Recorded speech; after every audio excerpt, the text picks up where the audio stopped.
Hello there, welcome back, Year 5 and 6. Ready for Chapter 2 of Oversea Under Stone by Susan Cooper. You can probably see better in this light, actually.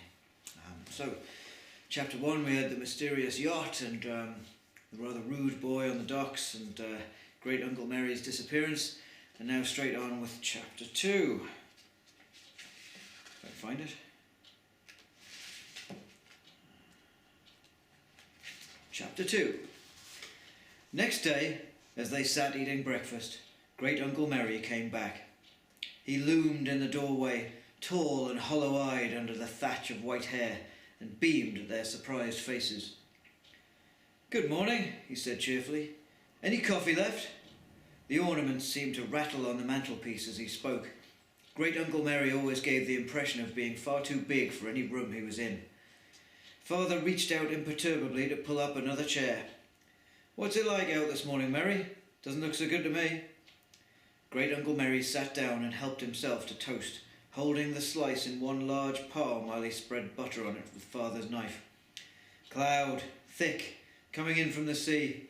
We're going to have rain."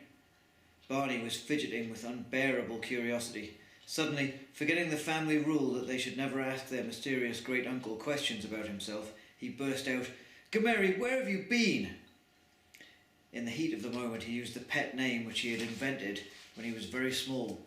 They all used it sometimes still, but not for every day. Jane hissed quietly between her teeth, and Simon glared at him across the table, but Great Uncle Mary seemed not to have heard. "It may not last," he went on conversationally to Father, through a mouthful of toast, "but I think we shall have it for most of the day." "Will there be thunder?" Jane said. Simon added hopefully, "Shall we have a storm at sea?"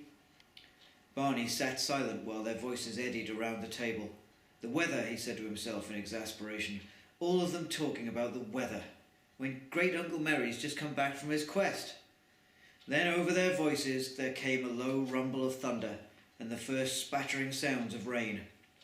As everyone rushed to the window to look out at the heavy grey sky, Barney crossed unnoticed to his great uncle and slipped his hand into his for a moment. "Gummery," he said softly, "did you find it, what you were looking for?" He expected Great Uncle Mary to look past him with the familiar, amiable, obstinate expression that greeted any question, but the big man looked down at him almost absently. The eyebrows were drawn forbiddingly together on the craggy, secret face, and there was the odd fierceness in the dark hollows and lines. He said gently, "No, Barnabas, I didn't find it this time." Then it was as if a blanket came down again over his face. "I must go and put the car away." He called to Father and went out. The thunder rolled quietly far out over the sea, but the rain fell with grey insistence, blurring the windows as it washed down outside. The children wandered aimlessly about the house.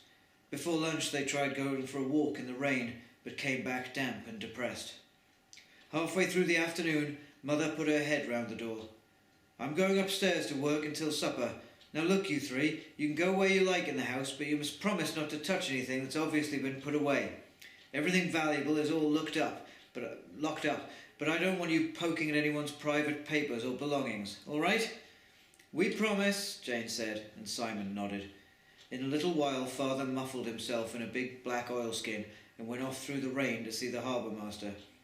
Jane wandered round the bookshelves, but all the books within reach seemed to have titles like Round the Horn or Log Book of the Virtue 1886, and she thought them very dull. Simon, who had been sitting making darts out of the morning paper, suddenly crumpled them all up irritably. "I'm fed up with this. What shall we do?" Barney stared gloomily out of the window. "It's raining like anything. The water in the harbour's all flat, and on our first proper day. Oh, I hate the rain. I hate it, I hate it, I hate the rain." He began to chant morosely. Simon prowled restlessly around the room, looking at the pictures on the dark wallpaper. "It's a very dreary house when you're shut up inside. He doesn't seem to think about anything but the sea, does he, the captain? This time last year you were going to be a sailor too." "Well, I changed my mind." "Oh, well, I don't know. Anyway, I should go on a destroyer, not a potty little sailing ship like that one. What is it?" He peered up at the inscription under an engraving. "The Golden Hind." "That was Drake's ship. when he sailed to America and discovered potatoes. That was Raleigh. Oh well, said Barney, who didn't really care. What useless things they discovered, Simon said critically. I shouldn't have bothered about vegetables. I should have come back loaded with doubloons and diamonds and pearls. And apes and peacocks, said Jane, harking vaguely back to a poetry lesson at school. And I should have gone exploring into the interior, and the rude natives would have turned me into a god and tried to offer me their wives. Why would the natives be rude, said Barney. Not that sort of rude, you idiot. It means, well, it's the sort of things natives are. It's what all the explorers call them. Well, let's be explorers now, Jane said. We can explore the house. We haven't yet, not properly.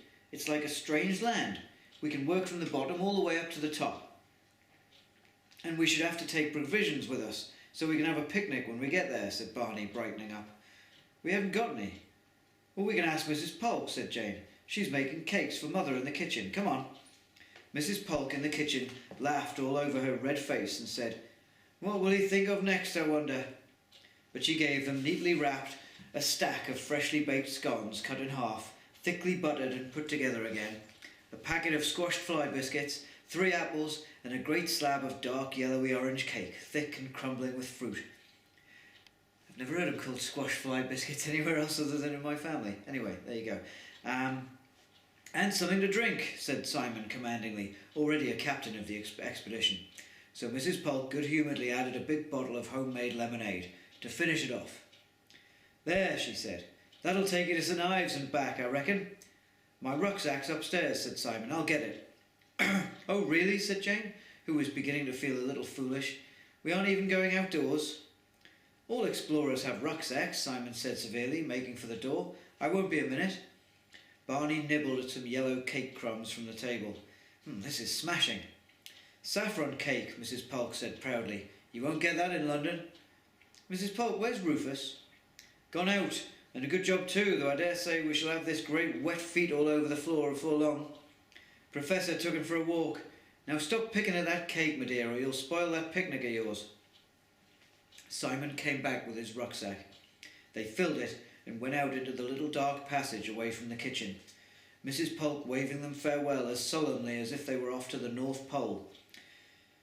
Who did she say had taken Rufus for a walk, said Jane. Great Uncle Merry, Barney said. They all call him the Professor, didn't you know? Mr. Penhallow did as well. They talk as if they've known him for years. They were on the first floor landing, long and dark, lit only from one small window. Jane waved her hand at a big wooden chest half hidden in one corner. What's that? It's locked, said Simon, trying the lid. One of the things we mustn't touch, I suppose. Actually, it's full of native gold and ornaments. We'll collect it on the way back and stow it in the hold. Now, who's going to carry it? Demanded Barney practically. Easy. We've got a string of porters all walking behind in a row and calling me boss. Well, catch me calling you boss. Actually, you ought to be the cabin boy and call me sir. Aye, aye, sir, Simon bellowed suddenly.